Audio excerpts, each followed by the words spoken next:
City gas cross করে চলে যাচ্ছি পাক্কার মাথা গরু বাজার।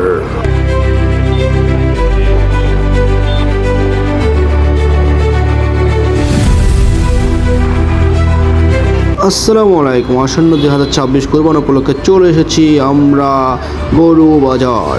এটা হচ্ছে পাক্কার মাথা গরু বাজার। চলে এসেছি আমরা কিছু গরু ভিজিট করার জন্য। আপনারা অবশ্যই পুরো ভিডিওটা দেখবেন।